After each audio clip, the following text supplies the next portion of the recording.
Hey, good afternoon and welcome to the Small Business Briefing. It's Thursday, October 28th. I'm Rob Fowler, the CEO of the Small Business Association of Michigan, who brings you this briefing, and Brian Calley is the co-host, the president of SBAM.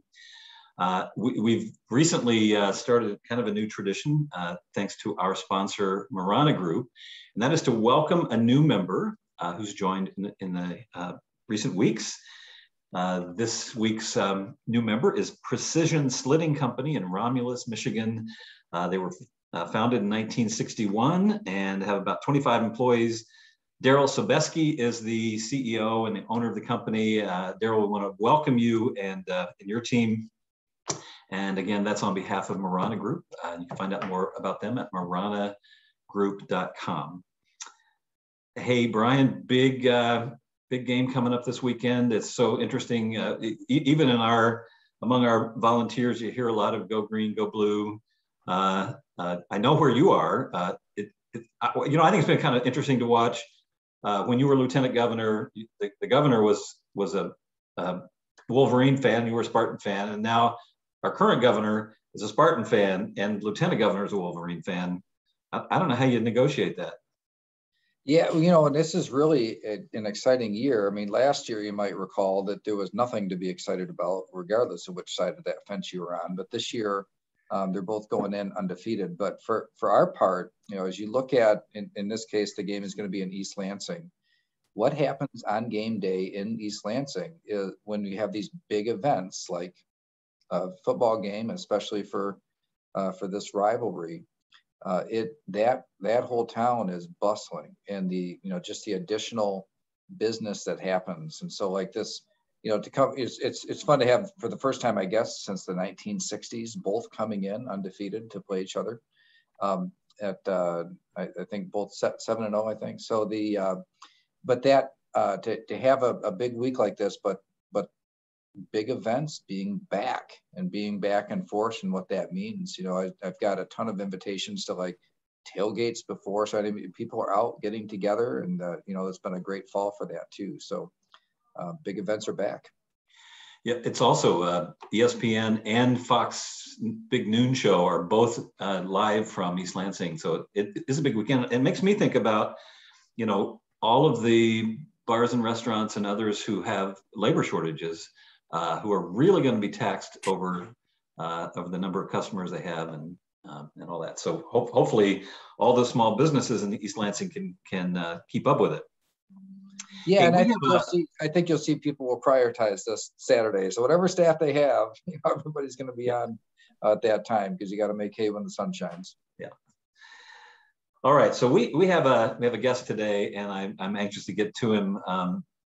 We do an annual award called the Spirit of Entrepreneurship Award. It was named after Rick Snyder, in honor of sort of the policy work that was done to turn the state of Michigan around in the earlier part of his term. And so we kind of look at a turnaround story, or somebody who's really done some pretty incredible things to bring their business back. And I'm going to let you introduce our guest and why we have chosen him as our Spirit of Entrepreneurship Award. Yeah, thanks. And it's a kind of a fun story this year as well. And we got a little video clip that we're gonna share. Like everybody was in a precarious situation in April of last year when things were closed down.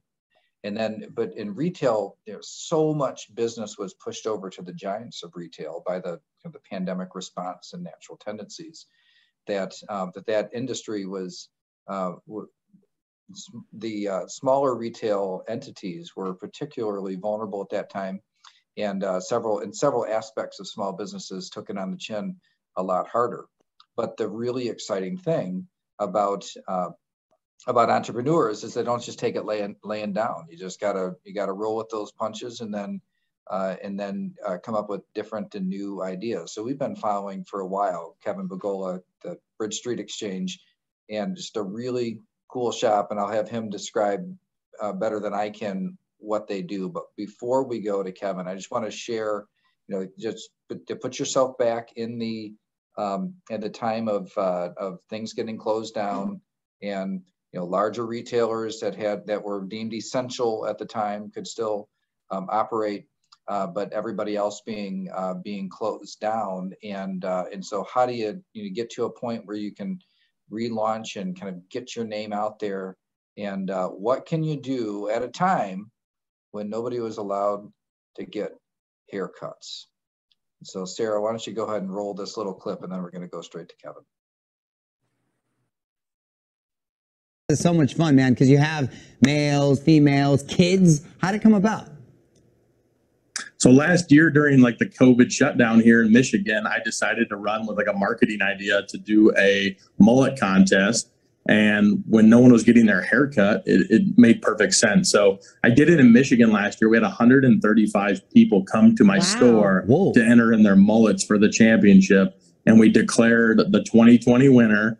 And then I'm like, wow, this is kind of fun. So we did a kids contest last year, and it went crazy. And you guys covered it. And our guy Jax from Texas took home the gold and took home the cash, and the kid was semi-famous over it. It was awesome. Jax is it's just a fun thing, And Kevin, we know we're gearing up for the men's competition. Okay, we've got to the submissions. They're in. What really goes in for the winner? What do they need to have the #1 mullet? You gotta know that they just didn't cut their hair into the mullet in the last like 6 weeks to enter the competition. Yeah. A good mullet, you're going to have that great ratio, the short up front and then that long Kentucky waterfall, right? So you want to see it kind of drip down the neck. And again, it's about the lifestyle. I mean, even with the photos we get submitted, you guys have saw some of them. These guys live that life, man. They want to do a little business during the day, but they want to party too. So they want to have some fun. Party in the back. That's exactly it. It's all about the lifestyle. All right, it's all about the lifestyle. I just love that quote. So Kevin, first of all, congratulations. It was really exciting for us to give the Spirit of Entrepreneurship Award, and when your business was closed down, and just to kind of to do everything you could do to launch back in and do so strongly and to huge notoriety around the country. So congratulations on that. But maybe just give a little bit of a sketch of what your business is, how long you've owned it, where it's at, how people can find you. Thanks, Brian. I do appreciate everything that SBAM's done. I was super humbled up in Mackinac to win that award. So thank you again for honoring me with this. Kind of a humbling experience. And like I said up there, nothing would be coming out of this like, a mullet story. So it's kind of wild to see that happen. But so again, my name's Kevin. I've been in business here in Fenton for about 7 or 8 years. I own Bridge Street Exchange. We're a men's specialty shop. So we carry apparel, clothing, boots, shoes, grooming products. The whole store is catered towards men. We're in an old school, like 1900s building down here. And over the last, couple of years, my business has increased. And what I've done is try to stay motivated and have fun. I know, with everybody in the state of Michigan, we were at that point where our backs were up against the walls. And I'm always kind of a big personality guy that likes to laugh a little bit. So that's kind of where my ideas always come from. And I'm always willing to have a little bit of fun and try to make some noise without having to spend a ton of money. So that's kind of the approach I took with the Mullet Championships. And now it's really sprung itself into a kind of a full-time business. And I'm really looking to kind of grow it and try to figure out what that's going to look like. So Kevin, when this, maybe give an idea of the scale, because, people probably saw it here or there, but, didn't necessarily follow it through. But I was looking at some of your social media engagement numbers, and eye-popping. I mean, just the amount of eyeballs that were connected to what you were doing and the way this kind of caught on across the board. Maybe, I hate to put you on the spot, but just maybe give a sense for how many millions of people engaged with this through social and your online presence. Yeah, so through 2020, I mean, we started at the men's competition with 130 people coming to my store in Michigan. And that's right when kind of COVID burnt off and we were able to get back to business, I guess, right? That kind of catapulted into ESPN reaching out to me, and we actually filmed for the Ocho. And I was all excited about it, but it didn't really go anywhere. They didn't end up airing that until 2021. So when 2021 came around, coming off 2020, I was excited to see some of like the, we were picked up on CNN, Fox News, the New York Post, but really this year was wild. During our men's voting and the kids' launch of them being able to register, we had a reach of over 12 million people on Facebook. And the reach was phenomenal. And I didn't have to spend a single dime. All these people were out there talking about it. I couldn't believe it. The numbers were insane during that time. We actually had to cap our kids contest at 500 kids just because I don't have a ton of staff here to do this. So it was wild to see how much reach we had with the brand. During the voting for the kids contest that we just wrapped up for 2021, we had over 100,000 votes in 7 days. And you can only vote one email address per day per person. So we really did have a huge reach. The kid that won it this year, his name's Alan. He's got a great story. So he's a former foster care kid, and now he's adopted by his now parents. And he actually took the money and donated it. So like, I don't know going into the contest what's going to come out of it, but this year it was a huge story like that. And he's been actually in contact with 3 daytime talk show hosts. And it sounds like he's going to be filming next week for one of them. So again, it's advertising, it's free marketing, all from an idea that I kind of created during COVID with laughing at people's hair. Kevin, it's interesting to watch how I think you're a marketing genius. I've said that to you a couple of times. I don't know what people think a marketing genius looks like, but you may not be what they have in mind. No. A bald-headed guy that creates a mullet competition, what goes on. But there's another story I want you to tell, and it is, for some number of years, you've been doing a Christmas video that very cleverly works your story into it. The one I remember last year was basically the story of Home Alone. The Macaulay Culkin character is at home, and the robbers are outside trying to get in. But talk just a little bit about how you've used video to drive traffic. Yeah, so this started years ago. Obviously, around the holidays, everybody loves those classic holiday commercial or movies. Christmas Story, Elf, The Grinch, all these type of movies. It's kind of what makes everything kind of come together, right? So years ago, we decided to do a video as a marketing idea to try to, just cut through the noise. I mean, obviously you can spend money on Facebook, Instagram, and all these places. What we chose to do was come out with a video that would make people see the store, feel it, and want to kind of shop. So we did a Christmas Story. We always integrate my kids or myself and other people within the business into the actual story and the theme of it. So this past year, we did do a Home Alone. It's kind of a parody video. Back in the day, we were like doing 30-second clips. Now we're like 2 minutes. So we're getting to like that like feature film type of deal, right? So it's almost like a trailer, but we always try to integrate products from our store, brands into our store. And I can tell you 100% that it works because, we're 2 months out from Christmas right now. And about a month ago, people started telling me that they're excited to see what we have up our sleeves. So we don't like to let anybody in on it, but the video really showcases that heartfelt message of being a community-based store. We're not a big box store. We're trying to do things differently. And I think it really comes across in that. So luckily I have a guy who is 100% into making these for me. So we've already worked on this year's theme. We've already done some still photos. And I think this year we're going to shoot for that 2-minute mark. And then we might have some little like other videos that we kind of add into it to kind of tease with it during the Christmas season. Kevin, if somebody wanted to see those, where could they go to see your videos? So on our Facebook page at Bridge Street Exchange, you can go to the video section. And if you dig through there, you're going to find some funny ones of me during COVID where I was doing Facebook Live sales and showing garments to people. But if you dig a little bit deeper, you just go to those, November, December dates, you should see it. Again, we've done The Grinch before. We've done the Peanuts movie before. We've done I think we've done A Christmas Story twice because that's one of our favorites as a family. So my kids are getting older, so I have to talk them into roles a little bit now. But this year, I think we're going to have a funny one that is going to make people laugh. All right, Kevin, thanks for being you. Thanks for being a great example to other retailers, honestly, of how to just bring some creativity to the marketplace. And congratulations again on the Spirit of Entrepreneurship Award. Thank you so much, guys. I do appreciate it, Rob.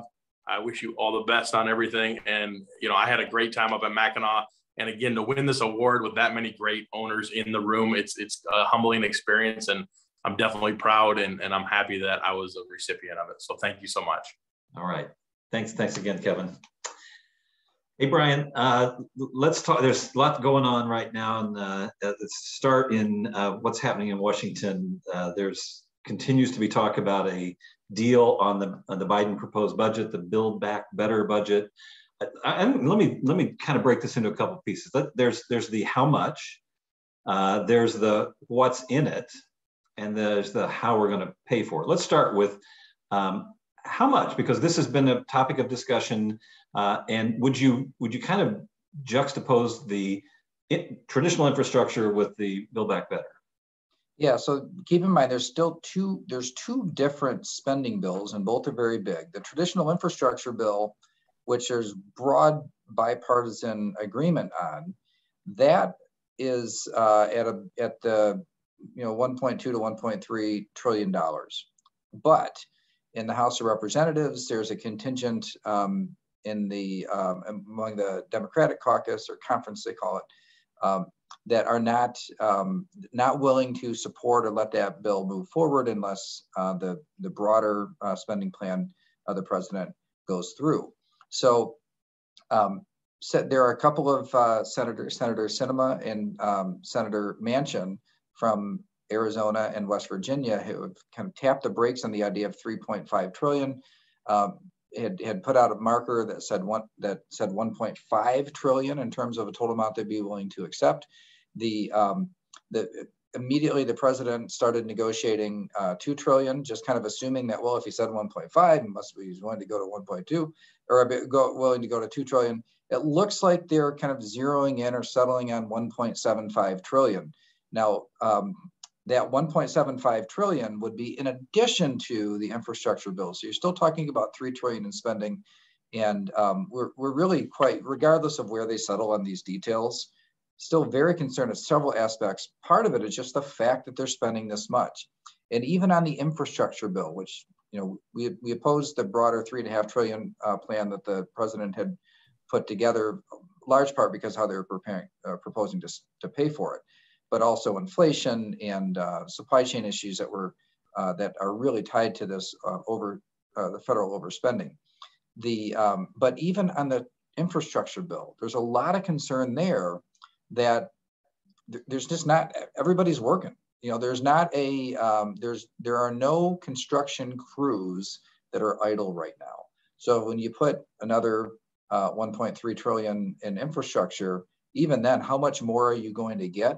The buying power of that 1.3 trillion, even for the part that has strong bipartisan support, is going to be diminished because there just aren't enough people. So the costs will go up, right?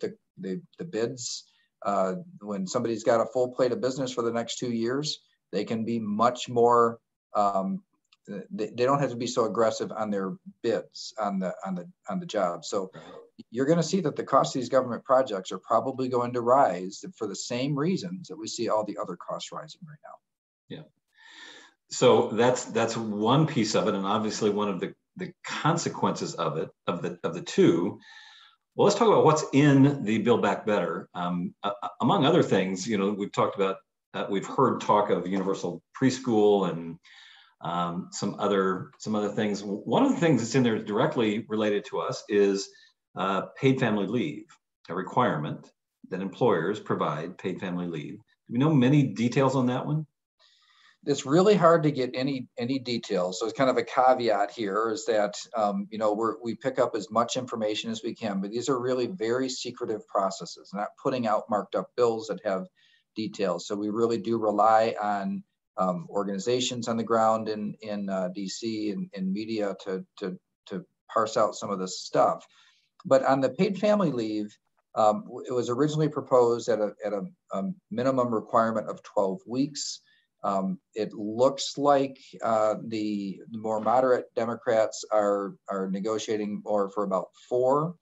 But what we don't know is, does that apply broadly to everybody? Would it apply broadly to everybody, or would there be a threshold for, for example, traditionally, Family Medical Leave Act issues, there's a difference if you're under 50 employees versus over 50 employees. Are they planning on respecting that difference or not? We don't really know yet, but we do know that they are seriously negotiating a requirement for leave.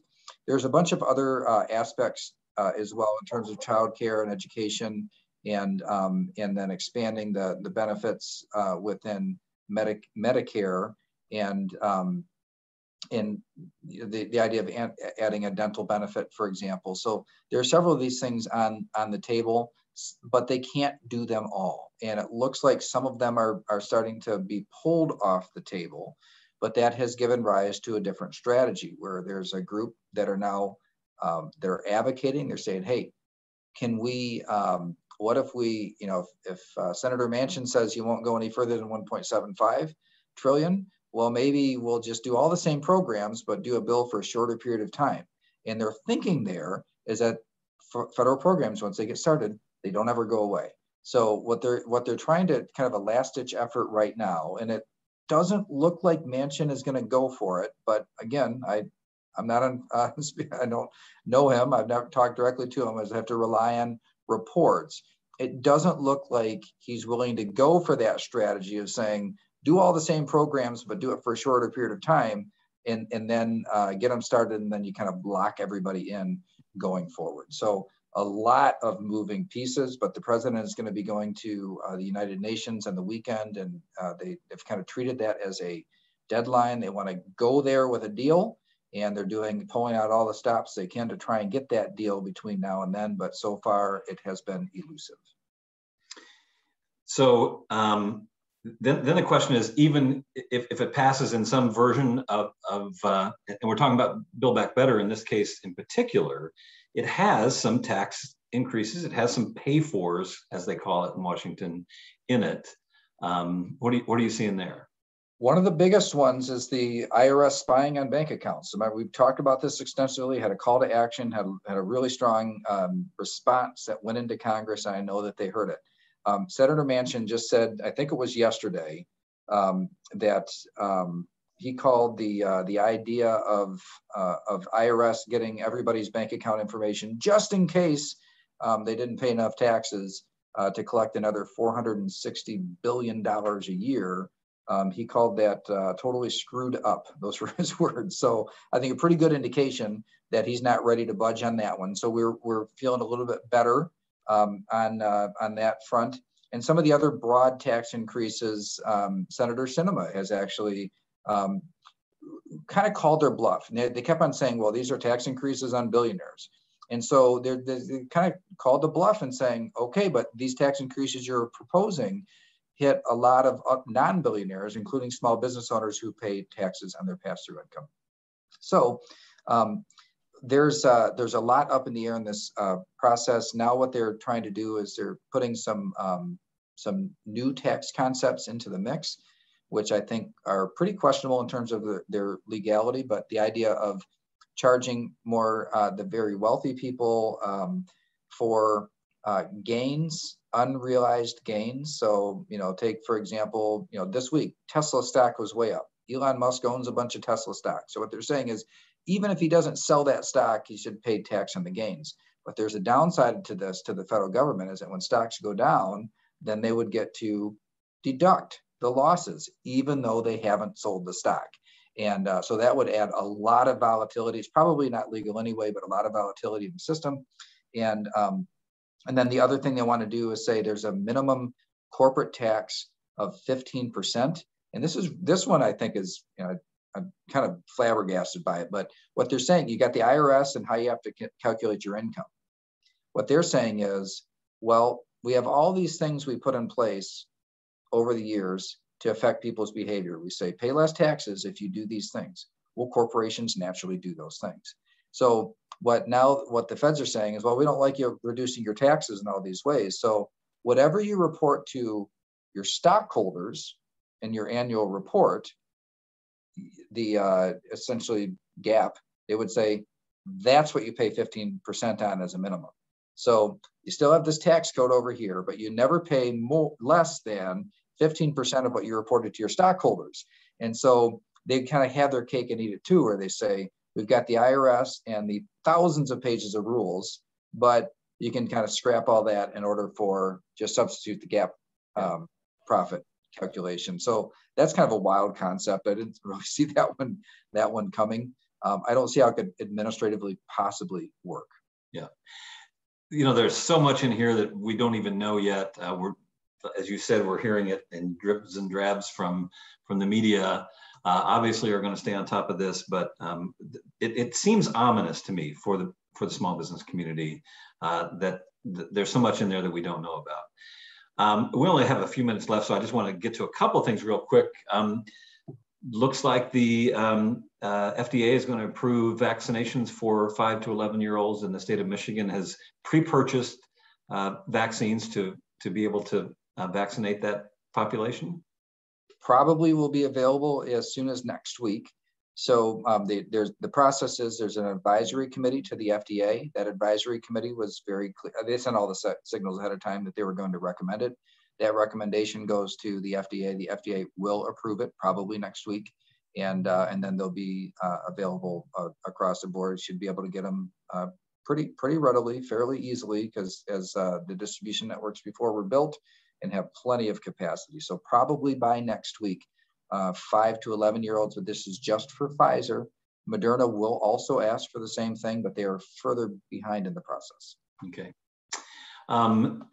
Vaccine mandates are coming, apparently. We don't know that for absolute certain, but the federal government has already instituted vaccine mandates, and it's already affecting some large companies. If you do direct contracting with the federal government, so Steelcase, for example, or Herman Miller, are moving forward with vaccine mandates. We've seen trucking companies and state governments and hospitals obviously been at this for a while.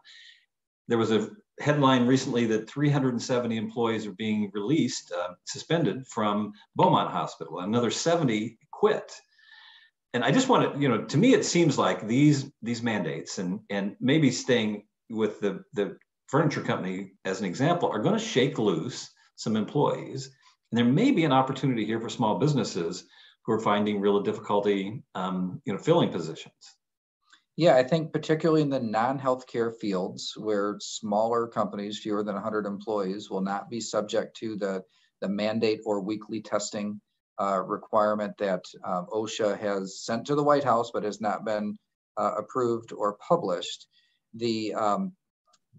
I think there is a good chance that those employees, especially the ones that would hold out to the point of suspension or quitting, are going to be looking for something else to do. Now, it will be tragic, though, if people just are in a position where they can leave the workforce. And we've already got a workforce or labor participation rate, which is way too low in Michigan compared to the rest of the nation. And so it would be a real tragedy if they just exited the workforce altogether. But perhaps some opportunity for small businesses to pick up some employees that they normally wouldn't have a shot at.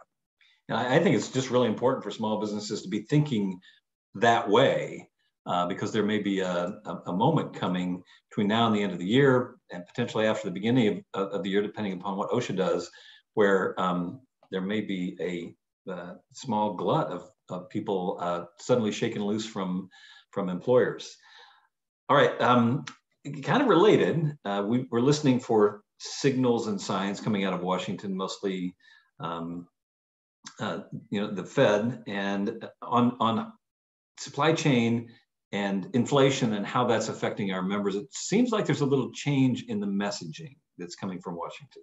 Tons of backtracking that's happening right now. So Jerome Powell, who is the chair of the Federal Reserve Board of Directors, early on was saying, "Don't worry about it. This inflation isn't we're going to have the docs in LA working 24 hours a day. to get these supply chain issues rectified. And now as the data is coming in, and it's just undeniable that there's real inflation, it is having a harmful impact. Our supply chains are strained, and there are no signs of letting up. In fact, probably will get worse as the coming months wear on. They are really, the chair of the Federal Reserve in particular is really trying to reset that narrative, lower expectations about what's going to happen in the next year. So saying that really these global supply chain issues are going to be with us all the way through 2022. This is just such a radical departure from the way they were talking just a little while ago. So I think, the first stage of recovery is admitting you have a problem. I feel like we've finally got to a point where they're admitting we have a problem. Now, our only hope is that kind of finds its way into the federal policy making, which is a different body, right? The Federal Reserve Board of Directors, that's one thing in managing monetary policy and interest rates. And but on the side of Congress and the White House and making new laws, spending more money, setting new policies, that's where I hope that this new acceptance that we have a problem finds its way into the decision making for our policies. Yeah. We spent so much time recently looking at, and just on this briefing so far, talking about what's going on in Washington. There's some activity going on in the state level as well. Three issues in particular. Maybe you could touch on those lightly, and we can go a little bit deeper as we kind of unpack them in future briefings. There's a very good chance that we will finally have a deal on an optional pass-through tax for businesses, so that they can fully deduct your state tax liability on their federal tax return. So the feds limit the amount that you can deduct as an individual in your state and local taxes by having a separate form for your pass-through income. Other states, including like New York, for example, have been able to get around that federal limitation. So there's a good chance that a deal has been made. There's a bill working its way through the process, made it out of the House and is now in the Senate. There is also likely to be an extension on personal property tax. So everybody has, computer and communications equipment spread across the landscape in different counties, different taxing jurisdictions. What used to be easy to take care of now could be very complex in terms of your personal property tax, your equipment property tax forms. And so the treatment of allowing you to consider that all the location to be like it was in 2019 is a pre-pandemic, in other words, before everybody went remote, I'd say likely to be extended for another year. So that's good news. And then also kind of a surprisingly controversial a few days in the legislatures have been trying to deal with this issue of short-term rentals. Some communities, Airbnb and VRBO, banning short-term rentals in their local communities. So the legislature has been debating whether or not to prohibit local governments from banning short-term rentals. And so within the tourism industry, a lot of fighting on this. Traditional hotels like to have these things banned. And then of course, smaller players that just want to run out their place and have a smaller rental operation don't like to have these types of limitations. So the House has passed that bill. It goes to the Senate, not really clear where it stands on the Senate side, but I think it's going to land in kind of friendly territory. And I wouldn't be surprised if this one in some form goes the distance. Okay. All right. Well, that's what we had for you today. We went just a little bit long, but we had a lot to talk about today. So thanks for joining us. I want to just promote one webinar that's coming up next week on Tuesday, the 2nd. It is about the employee tax credit, employee retention tax credit that came along as part of the COVID package. Everything you need to know about employee tax credits. I encourage you to pay attention to this one because it can be really, really good for your company. November 2nd, 2 o'clock, 2 to 3. You can find out more on our website. That's at sbam.org. Thanks for joining us. We'll see you on Monday. See you on Monday. And in the meantime, go green.